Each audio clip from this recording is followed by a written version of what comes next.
really in my heart, I wanted to learn how to piece. I wanted to get better at piecing, and there was no one else in the crew who could really piece.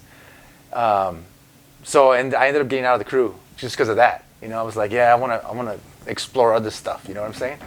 And so here's a bit of history that a lot of people don't know. But when I got out of STK, me and VYAL started our own crew. It was called Killing Non-Believers, KMB. And so it was a little, you know, toy crew we started. And I remember one of the first times I painted at Belmont was a big giant KMB piece. And then me and VYAL did 2 giant characters. He did like a Mickey Mouse skull, well, a skull with a Mickey Mouse hat. And I did some other character. That was the first time painting at Belmont, and it was under KMB, you know. But that didn't last long, you know. That lasted for a minute, you know. VYAL, a legendary figure in Los Angeles graffiti, worldwide even, just like yourself. Can you tell us, what were your thoughts when you first see VYAL's artwork, his style?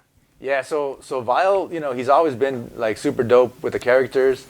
You know, at the time he was, you know, like now he doesn't sketch anymore, right? I don't know why, but back then he sketched a lot. So I remember seeing his drawings. And how do you see him? Does he show you? Do you accidentally see it? Yeah, no, he shows me. You know, he's carrying his book around and he shows me. And then we kick it at his pad and we draw. So yeah, so I started learning about 2 things from VYAL that I learned early on was hand styles and the characters, you know. So like shading and characters, he was really good at shading. And he was doing these weird characters, which were dope, you know, because up to that point, most people were doing b-boys and doing like, you know, very simple kind of characters, but he was doing like this like eyeballs and kind of demonic shit, and it was different, you know, but it was kind of dope. So I liked it, so I was like, all right, so I started going that direction with my drawings.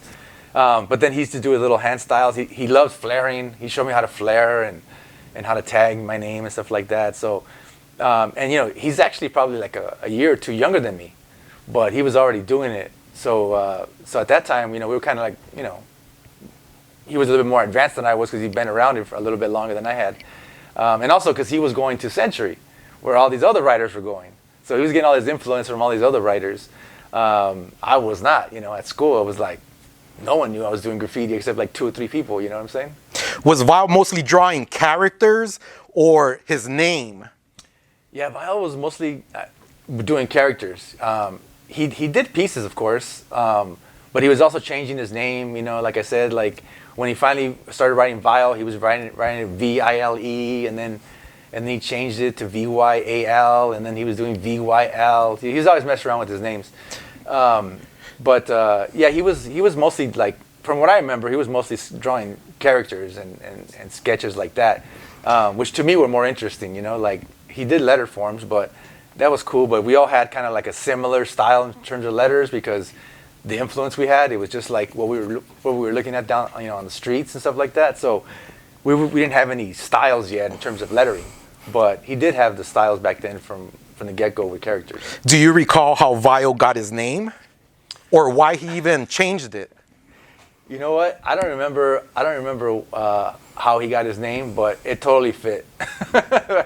he got the perfect name for who he is, you know. When he tells you his new name, what do you say? I was cool, man. I was like, yeah, it's dope, you know. It's different, you know.